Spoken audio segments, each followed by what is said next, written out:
Welcome to Uncommon Knowledge. I'm Peter Robinson. Be sure to follow us on Twitter, a new departure for us, at twitter.com/UNC knowledge. Twitter.com/UNC knowledge. A fellow of both the American Enterprise Institute and the Pacific Research Institute, Stephen Hayward started work a decade ago on a 2-volume project in which he intended to provide a comprehensive analysis of Ronald Reagan and his times. Appearing in 2001, Dr. Hayward's first volume, The Age of Reagan, The Fall of the Old Liberal Order, covered the years from 1964, when Reagan emerged with his famous speech on behalf of Barry Goldwater, to 1980, the year Ronald Reagan was elected president. This book set the stage. This summer, the main event, the publication of Dr. Hayward's second volume, The Age of Reagan, The Conservative Counterrevolution, which presents Ronald Reagan as president. Stephen Hayward, after a decade of effort, congratulations. Well, thank you, Peter. I'm tired. Segment 1. Was it worth it? Oh, absolutely. It was the most fun ever. What, for a decade? Sure. All right. You open The Age of Reagan, 1980 to 1989, on June 12th, 1987. Describe the event, and then tell us why you chose to open a book of more than 700 pages with that moment.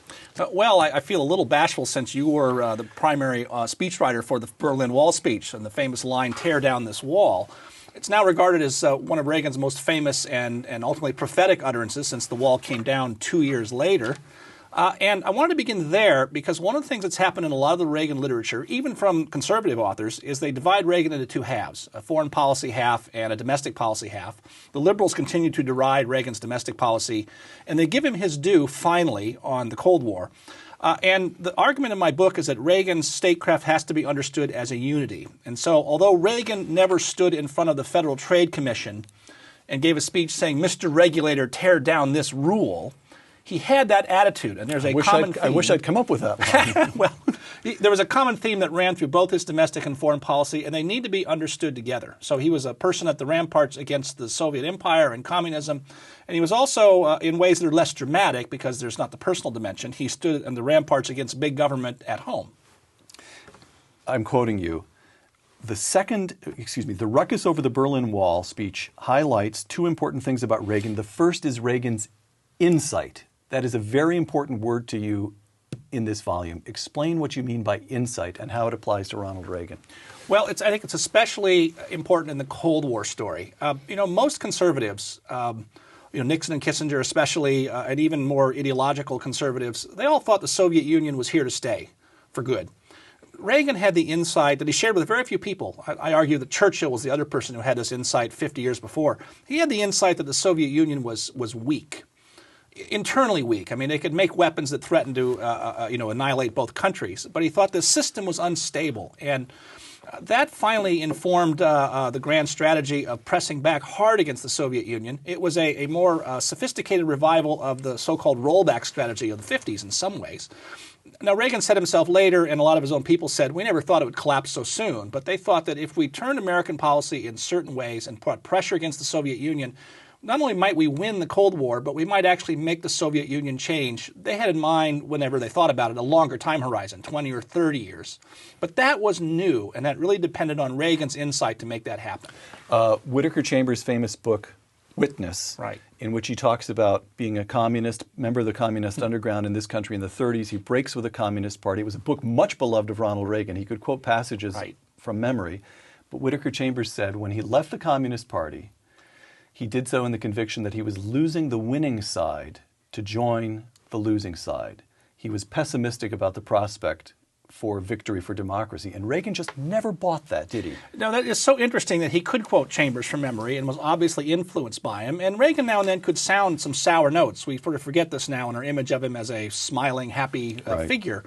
But look, I mean, that's another aspect of his character. He was an optimist fundamentally about what the United States could achieve and the endurance of our institutions. But that was also true domestically in a way that made him unique. Remember that he loved to quote the line from Thomas Paine, "We have it within our power to begin the world over again."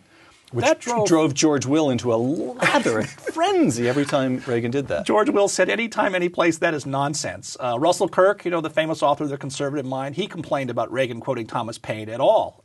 Because it was not conservative. Exactly. To be conservative is to be, in the first instance, concerned about what is, about reality, about the givenness of things. And Reagan emphasized the extent to which we need not be bound by the givenness of things. Well, there's that. I think in the case of someone like Russell Kirk, you are worried about change undermining legitimate authority and structures and tradition.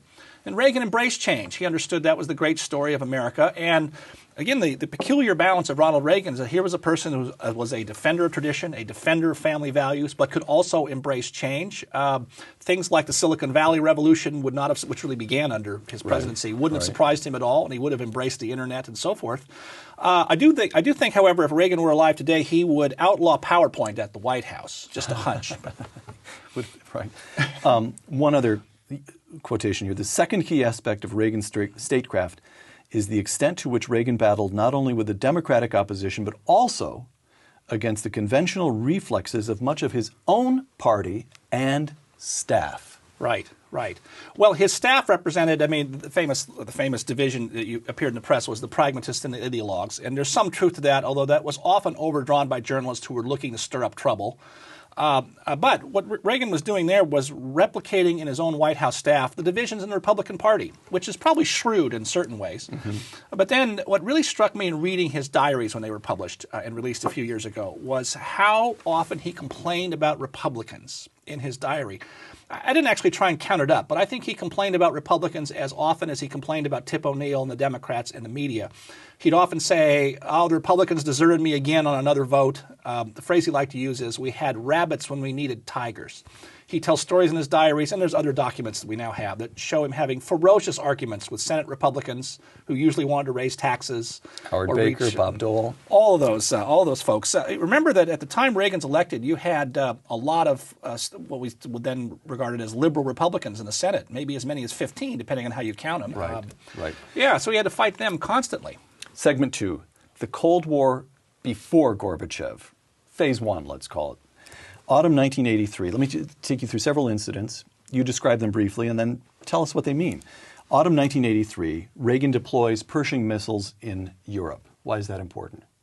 Well, the new phase on the arms front of the Cold War starting in the 70s was not only was the Soviet Union building a lot of intercontinental missiles directed at us, many more than we flying were. across the ice cap of the Arctic to strike North America. They'd also deployed a large number of short-range or intermediate nuclear missiles in Eastern Europe pointed at Western Europe, pointed at our NATO forces. Well, this caused a serious problem. And in the late 70s, the Europeans were becoming alarmed, and the Europeans asked the NATO alliance, but really the United States, we need to counter that in the theater, as it was called, because we can't really rely on the United States threatening to launch their intercontinental ballistic missiles against the Soviet Union in the event of a conventional war. It all gets very complicated and seems kind of strange looking back today, where we don't think about that kind of problem in the age of terrorism. So actually it was under Jimmy Carter, it was decided, all right, we will install up to almost 600 short-range missiles of a couple different kinds by 1983. At the same time, we will negotiate with the Soviet Union to try and get them to take their missiles out or reach some kind of agreement. This was called the two-track process. The Europeans never really had their heart in this. They were hoping that the bluff from the United States would be enough to get the Soviets to back down. Soviets had just the other view. If we hang tough, the Europeans will lose their nerve, and they very nearly did, and the U.S. won't install those missiles after all. So it was a very tense arrangement, and the Soviet Union, we know from information later, did spend millions of dollars on the anti-nuclear movement in Western Europe, helped generate crowds in the hundreds of thousands out in the streets when Reagan and Vice President George Bush would visit the continent. And indeed in a nuclear freeze concert in Central Park in 1983 at which Bruce Springsteen performed. That held for years and may still hold the record as the largest political gathering full stop, I think, in this country's history. I think that's still true. There was a lot of opposition in this country. But Reagan did it, right? Reagan did it. He hung tough on it in some very difficult circumstances. Now, let me present you with another quotation from your book. Reagan, you write, quote, had waited at least a year and a half into his presidency before he participated in a complete briefing and rehearsal of the actual operating plan for a nuclear war. So on the one hand, you have Ronald Reagan insisting on deploying nuclear weapons and proving very queasy about learning how to exercise the authority to launch them. Right. This is one of the more extraordinary stories about Ronald Reagan. And, our mutual late friend Bill Buckley wrote in his last book, The Ronald Reagan I Knew, something extraordinary. I'm just paraphrasing here, but he said that, I used to praise Reagan for his willingness to risk our survival, paradoxically to ensure our survival. Yes. And he added, I now doubt that was true of the man I said that about 25 years ago. In other words, Reagan was, in his heart of hearts, a pacifist. There have been a few people who worked for him who said, we really worried that if it really came to the crunch, whether he'd really push the button. Because his view was, what's the point of killing all those people? What's your considered view? This is very tough. The reason being is that other people like, our other mutual friend Marty Anderson says, oh no, Reagan knew his duty. We know what the drill was. If you're going to have mutual assured destruction, you've got to be willing to go through with it. But your point is, this, by the way, I've read a lot on Reagan and I lived through a big piece of it. I'd not known this until I got to your book. Your point is he didn't know the drill. He Right. carried the command card and the nuclear football in the briefcase was always close to him. But he waited a year and a half before sitting still for a briefing on how to use the darned thing. Let me explain that a little bit further. He knew how to use the card. You punch it into the football and all that's very classified. What he didn't go through for a year and a half, as best we know, is what they call the full briefing on what's known as PSYOP, the Single Integrated Operational Plan. If the word comes that the Soviet Union is shooting missiles here, there, or somewhere, they want the president to be prepared to make instantaneous decisions. Right. And so what that briefing is about is here are all the response Here are your options. Right. You want to be able to pick option A through F or whatever they are. And that he resisted doing, much to the alarm, ultimately, of the Joint Chiefs of Staff and his own national security staff. And the conclusion that he was queasy about it, that he just didn't like the idea of it, is inescapable. I think that's right. A person like, a more conventional politician like Richard Nixon or Bill Clinton could probably compartmentalize this. Right. I think with Reagan, with his capacious imagination, from various reasons, I think just found it so distasteful even to contemplate the destruction that would be involved in his picking option A through F. So he just kept pushing it off his schedule. All right. Ronald Reagan, March 23rd, 1983, quote, "We are launching an effort which holds the promise of changing the course of human history," close quote. Explain. Well, that was Briefly, but explain. That's the famous Strategic Defense Initiative, or what was derided as Star Wars. And what's important about that is almost the entire apparatus of his administration was against that speech and against that idea.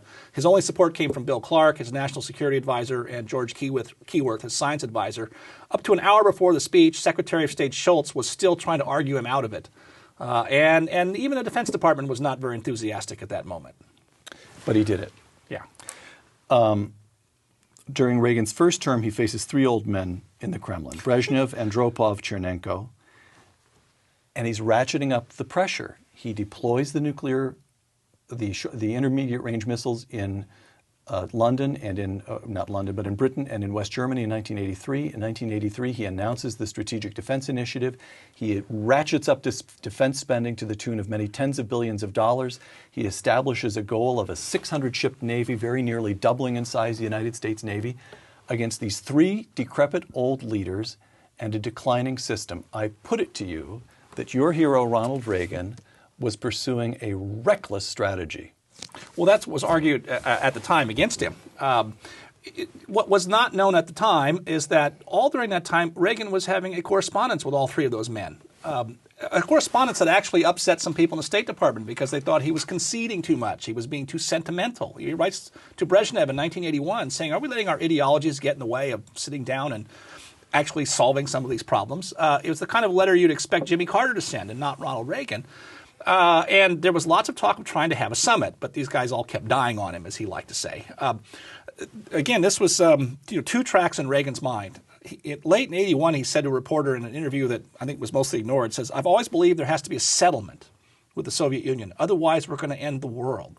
That's something Churchill always used to say also. At the same time, he was writing these letters, very sentimental letters. He wrote to another friend of his, I think in 83, saying, I've never thought of the Soviet Union as people you could talk to as normal people. I'm trying to present them with a choice of either lowering level of weapons together with us to a mutual and agreeable level, or entering an arms race that they cannot win. I mean, this is some, I'm going to make them an offer they can't refuse. And so here's the sentimental and tough-minded Reagan existing side by side. It had to be extraordinarily difficult for the Soviets to handle that. Segment 3, what Reagan got up to here at home, domestic policy. Ronald Reagan, I quote him, "I knew it was working when they stopped calling it Reaganomics." Describe the American economy when Ronald Reagan took office and then tell us what he did about it.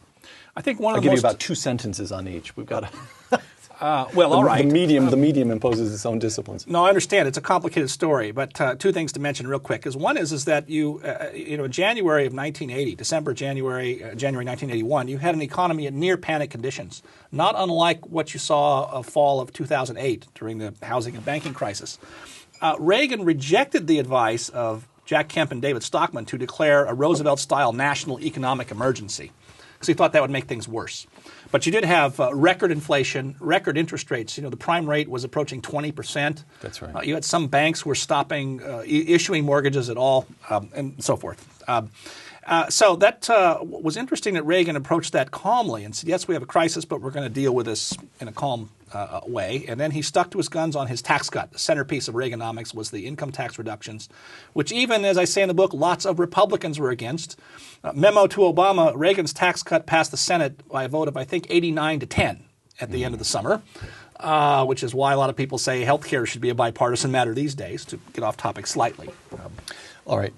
Reagan enacts an across-the-board income tax reduction to be phased in over 3 years in his first year in office in 1981.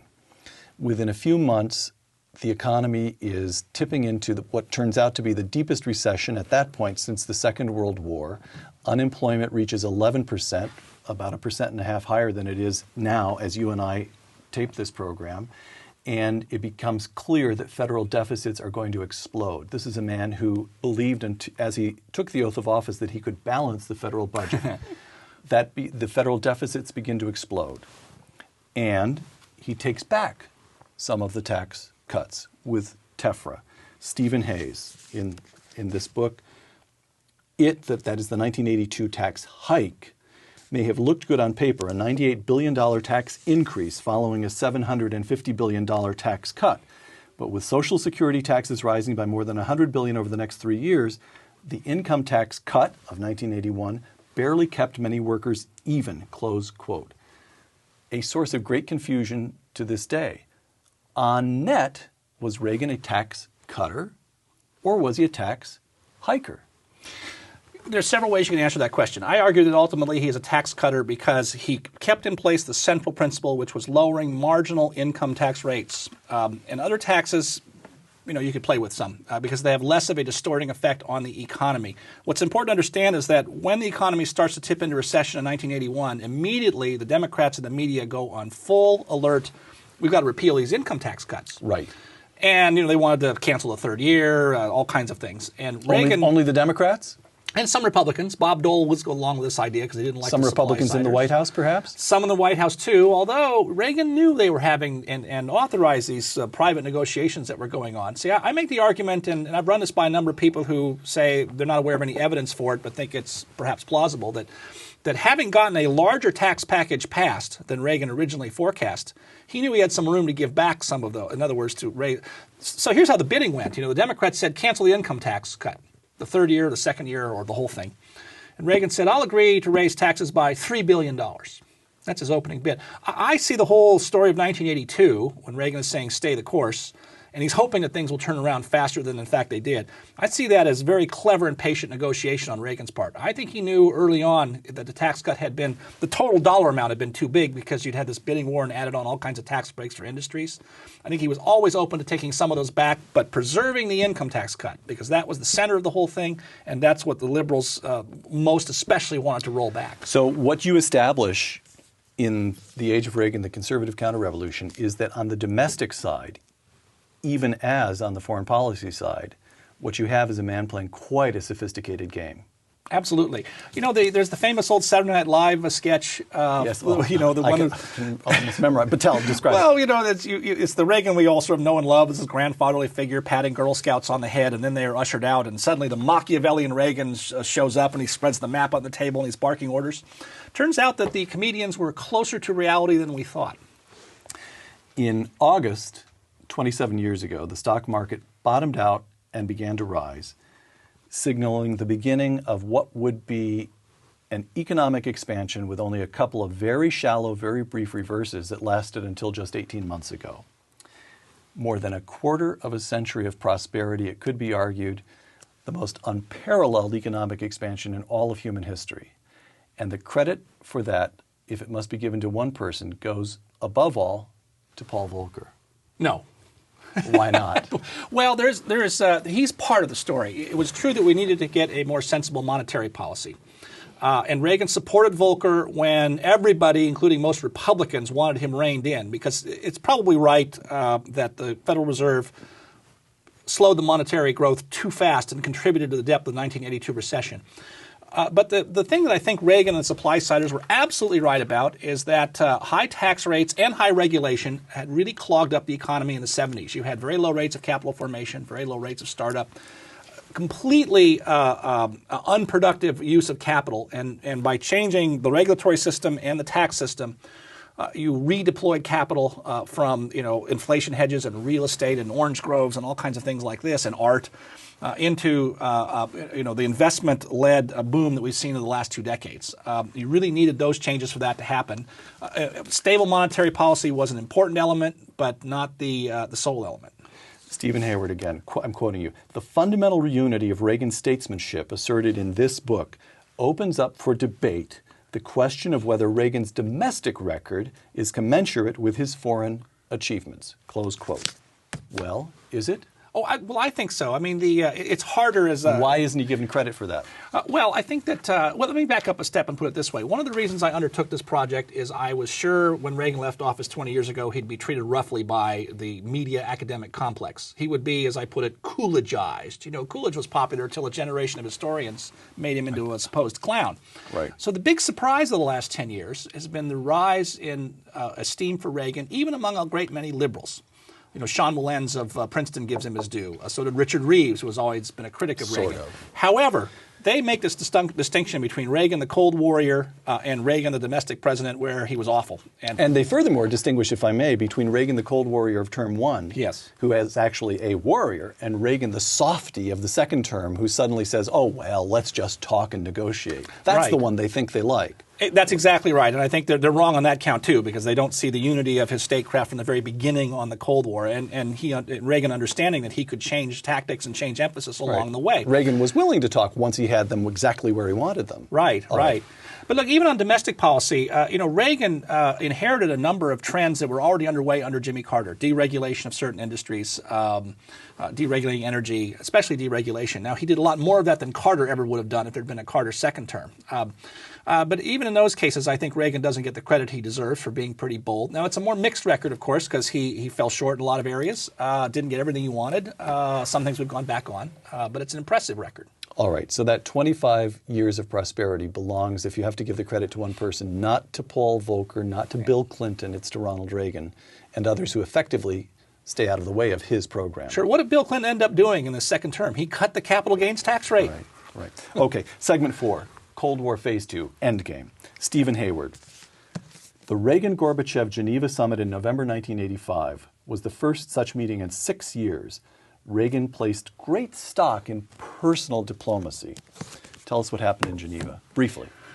Well, a lot happens there, and it's hard to summarize, but they get to like each other a little bit and to get along. But what's really important about Geneva and all the summits is that for the first time, the United States and our president is arguing, having real arguments with the Soviet leader. Most of the summits before that had been set pieces, so much set pieces that the Soviets would respond from a notebook to every American point, to prearranged talking points.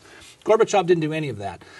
The Soviets had agreed before the first summit to a remarkable concession that Secretary Shultz worked out. That everything will be on the table: human rights, regional conflicts, cultural exchanges, and arms control. And, Reagan, I think, got the better of Gorbachev in a lot of those arguments. Gorbachev would try to argue about you have a human rights problem in the United States. Essentially, he was taking his talking points from the New York Times editorial page, and, Reagan could swat that away all day long. All the people thought Gorbachev will run circles around Reagan. Well, it was the other way around. All right, let me give you an anecdote. This was told me, and ask you what you do with this. How does this fit into your understanding of Ronald Reagan? Hugh Sidey, the late and great, I would argue, Hugh Sidey was probably the great magazine journalist of the last 50 years for Time magazine. And Hugh Sidey told the story that flying back from Geneva on Air Force One, he was given a moment to go forward and talk with Reagan. And he by then he had established something of a relationship with Reagan. And he said, Mr. President, I have to tell you, many of us in the press corps were very worried flying to Geneva because we were concerned this is all very technical material, throw weights and nuclear strategy, it all gets very complicated. And Ronald Reagan interrupted him and said, oh, Hugh, Gorbachev doesn't know any of that stuff either. My guess is Gorbachev was probably more briefed on the fine points, but Gorbachev had somewhat more interest in having these serious arguments with Reagan about broader matters. The other thing about Geneva that I think is significant and about that particular point is Reagan said later, I knew nothing concrete was actually going to come out of that meeting. Reagan was amazingly patient about this process for an older guy. Mm-hmm. He knew that this first meeting was going to be whether we can get along and actually lay the groundwork for real progress later, which I think is also an interesting insight in the way he approached this. All right. So Reagan enjoys being underestimated, even as the picture that emerges is a pretty sophisticated negotiation. All right. Yeah. Reykjavik Summit, 1986. Stephen Hayward, I'm quoting you once again. There have been numerous nominees for the moment the Cold War ended. This was very nearly it. Explain. Well, I'm actually referring, I think, there to a particular exchange between Reagan and Gorbachev. Again, if you go back for just a moment to Reagan's first press conference in 1981, and that's where he says, the Soviet Union will lie, cheat, and steal because that's their morality. And every leader said they believe in world domination. Well, Reagan, who obviously paid closer attention than people gave him credit for, says to Gorbachev, you're the first Soviet leader that hasn't said that boilerplate. I thought that was Reagan's invitation for him to actually sort of ratify that publicly, that no, and Gorbachev later did specifically disavow that in 1988 and disavowed the Brezhnev doctrine. I put that there is one moment where Reagan puts on the table, maybe this is all over, and maybe we are turning a new page in our relations right now. Gorbachev didn't quite grab it because he was there really trying to get something specific. He wanted to kill SDI. And so he didn't grab hold of the ring that Reagan offered to him, but they came close. Gorbachev and Reagan meet in Reykjavik. It's supposed to be a pre-summit summit. It's just an informal discussion that's meant to tee up a later summit. In fact, Gorbachev comes in with dramatic proposals and says, look, I'll give you deep cuts in nuclear weapons. Reagan sees him and raises him, and let's have even deeper cuts in nuclear weapons. And then Gorbachev says, fine. Right. As long as you limit the Strategic Defense Initiative to the laboratory for a decade. Right. Only laboratory, no deployment. Right. No outside the laboratory testing for a decade. And they go back and forth, and Reagan says to Gorbachev, are you really going to turn down a historic opportunity for agreement for the sake of one word? Right. And Gorbachev did. Right.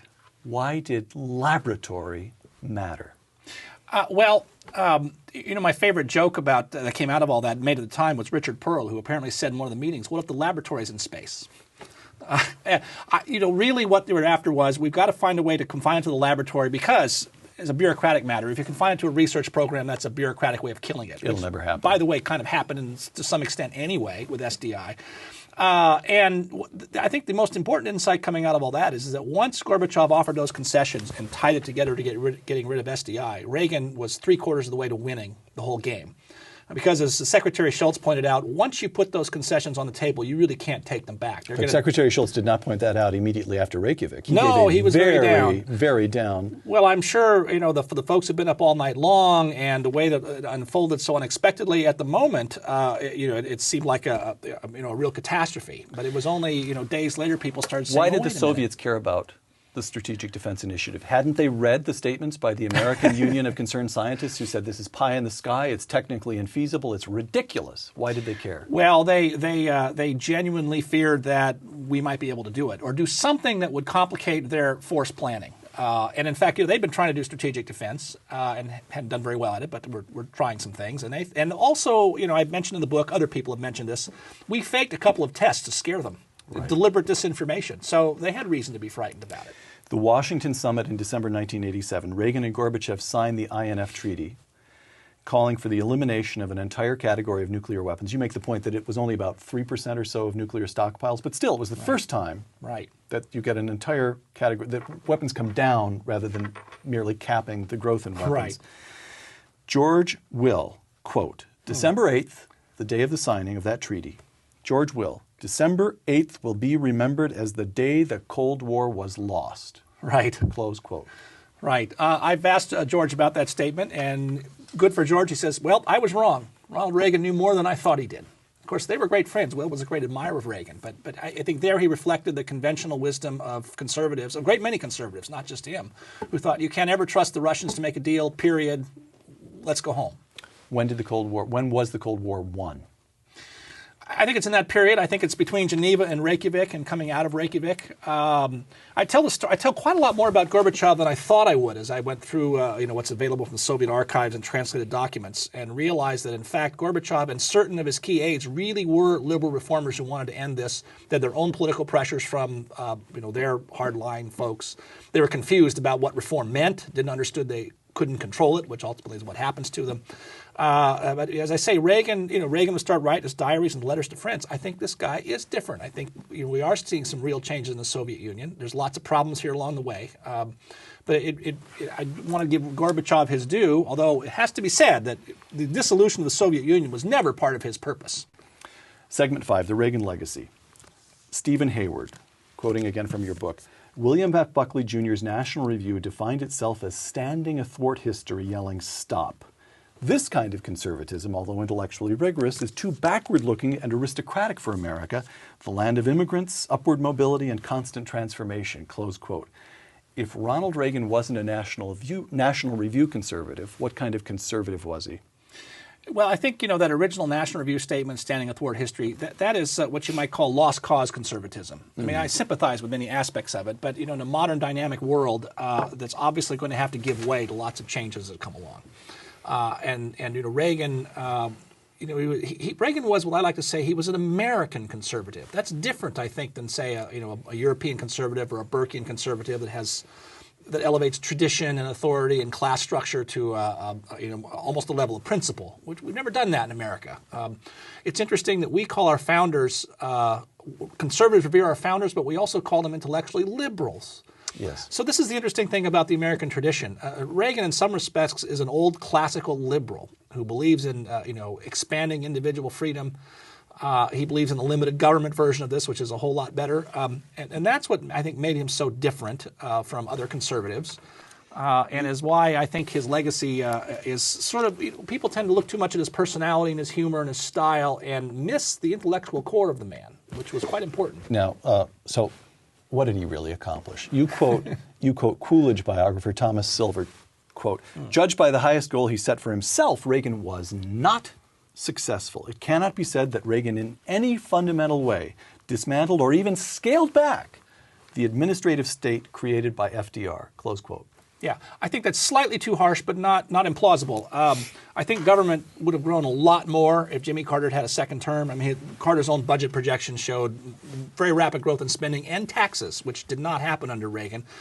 Here's the important story, I think, about Reagan today, looking back on him. Both as governor in his second term in California and his second term in Washington, he understood that even though I've been able to hold the line to some degree of success in all these areas, there's no guarantee that people after me, presidents after me, will do so. In California, he proposed Prop 1, which was a tax and spending limitation initiative. Would that had been enacted. Exactly, right. And in his second term, starting in 1987, you may have written some of the speeches or certainly read them, he started advocating repeatedly his Taxpayers' Bill of Rights. Yes. It was a suite of 5 constitutional amendments. 2 were old standbys, balanced budget amendment and line item veto for the president. But the other 3 were interesting. One was a 2/3 vote for any tax increase by Congress. One was a spending limitation of some kind. You know, the government can spend only so much of national income. And the last one is the one that also is curious to me. It was a constitutional ban on wage and price controls, which no one was talking about at the time. But today we're talking about controlling the wages of bankers in the banking sector and controlling prices in the healthcare sector. Of course, there's no hope that those were going to get through in the 80s, but here's Reagan arguing in constitutional terms. And so ultimately I make the argument that if Reagan failed in a permanent realignment the way Roosevelt did with the New Deal, it was because the Republican Party, his successors, and even Reagan himself were not a full-fledged constitutional movement, and that's what we need to get back to. That's your next question. That's exactly what I was going to quote. The shortcomings of the Reagan Revolution, I'm quoting again from your magnificent book, the shortcomings of the Reagan Revolution stemmed from its failure to be a full-fledged constitutional movement of its own. Right. What would it have looked like if it had been a full-fledged constitutional movement? How would it have differed? Well, I think Reagan should have pushed for those amendments in his first term. I think that should have been part of his package in 1981. Oh, I see. All right. All right. But I mean, look, I have to give him his props on this. I mean, when we celebrate Reagan, we should celebrate more than just, as I say, his style points and personality, and really look at the substance of things. One of the things that I think was quite important that we've forgotten now is the whole fight that Attorney General Ed Meese started about original intent in the second term, because that's still with us today. It's quite important. People thought that was a dead and gone subject, and they revived it. And as I say, it's still important today in these judicial confirmations and our legal arguments. Right. Again, this constitutional point, I'm quoting you. One of the great shortcomings of conservative political leadership since Reagan is the near total absence of any serious, broad-gauge constitutional argument, close quote. Today, what would that constitutional argument look like? Well, that's a hard question, and I go around and around trying to think about how you would explain it. I don't have a good answer for that, but I do think that modern liberalism really is based on the idea that the living Constitution, the Constitution can be molded in any way we want, and we simply ignore inconvenient passages in it. So I think the first order of business is conservatives need to say that liberalism undermines constitutionalism and therefore undermines free government. So you got to push back on what is the core of their view, and then you have to make hard arguments that require learning about the subtlety of the framers' design for things. We saw in Reagan and the Iran-Contra catastrophe, really. And then also we saw under George W. Bush these arguments about executive power in connection with foreign policy. Those are constitutional arguments. The Constitution is ambiguous about some of these things. It's not black and white. But that's where you need to be making serious arguments about how a government ought to run and how executives ought to proceed and what their powers should be. Those kind of debates are edifying and help clarify the public mind. Right. And the argument should be made before the president gets himself into a problem. Yeah, although it's hard. All right. Yeah. Last questions. Sort of short answer essays. Okay. The lightning round. What surprised you most about Ronald Reagan? I think it was the canniness of the guy that we did not perceive. Quick story, it often said Reagan didn't talk much at meetings. Well, it turned out that he talked in a lot of meetings, but a lot of them he didn't. And two reasons for that. One is he liked to reserve judgment to make decisions later in most cases. But two, he knew that if he said something in a meeting, he was likely to read it in the paper the next morning. He never told people that. Later he'd tell people that or put it in his diary. And leaks drove him crazy. But that's an example of the guy having a real discipline that we didn't perceive because he was so good at it. His greatest weakness? I think it had to be a bit of his sentimentality that you saw. On the one hand, these letters to people like Brezhnev that really do read kind of strangely. If you don't know it's from Ronald Reagan, you'd think it was some mush-headed liberal who'd written this. You also saw it, and I'm very critical of him in the book. My one really strong criticism is that's what led him into the Iran-Contra disaster. His sympathies for the hostages held in Lebanon was so overwhelming that it overrode his own better judgment and the better judgment of his advisors who said we shouldn't be trying to sell arms to the Iranians, even this three-card money scheme he had in his mind for why it might work. How did he wear with you for this decade when you were living with him so closely? Was Ronald Reagan good company? Oh, God, absolutely. Are you kidding? What was the old line from Jack Warner in the 60s? Was, no, Jimmy Stewart for governor, Ronald Reagan for best friend. Right. What would you most like readers to grasp? Let me refine the question. We now have the kids who graduate from college this year will have been born after Ronald Reagan left office, and oh my aching back. Right. So what do you want the generation that understands this large figure departed the scene just before they made their own entrance? What do you want them to grasp? Oh, boy, I could answer a lot of things there. I think the one thing, if I have to pick one, is to understand that a lot of the political arguments we're having now, we had then. This is another thing that's receded from view is, oh, Reagan, everyone all loved Reagan. Well, in fact, I try to capture in the book that the partisan bitterness about Reagan was just as strong as it was under George W. Bush or now under Obama. In fact, I quote in there a poll that was taken of the most hated people in history that somebody in London did, and it was, Hitler, Stalin, and Ronald Reagan, and Margaret, right. And the Reaganist Hitler theme was around just like the Bush's Hitler theme was around. So this points out the broader, deeper, long-running political divisions we have, and we let nostalgia gloss those over sometimes. Is the conservative movement, the Republican Party, too hung up on Ronald Reagan? Should they just forget about him and move on? Well, yes and no. My criticism of a lot of conservatives is that their affection for Ronald Reagan is too superficial. It's his style, it's his speech-making. In fact, not only I think do they not study his substance seriously enough, but also his style. My criticism of most politicians of either party is they talk too long. Reagan, from his showbiz days, understood always want to leave people wanting more. He practiced his speeches, as we know, and really worked hard on them. And too many politicians approach their speeches in a slapdash way, both as to substance and length and style and preparation. Right. And so if you really want to be faithful to Ronald Reagan, you'll work harder. Last question, Steve. Clare Boothe Luce famously said that history would have only one sentence, even for the greatest of men. Churchill defeated Hitler. Lincoln freed the slaves. Yeah, I think Reagan. I think I will give that one to Margaret Thatcher, who said Ronald Reagan won the Cold War without the firing of a single shot. Which, by the way, she's paraphrasing Churchill, who said in the famous Iron Curtain speech in 1946 that World War II could have been prevented without the firing of a single shot, if only we'd stood up to dictators and armed ourselves. Mm-hmm. I think the Iron Lady had the Iron Curtain speech in mind when she said that about Reagan. Dr. Stephen Hayward, author of The Age of Reagan, The Conservative Counterrevolution, 1980 to 1989. A magnificent achievement. Well, thank you, Peter. Thank you for joining us. For Uncommon Knowledge and the Hoover Institution, I'm Peter Robinson.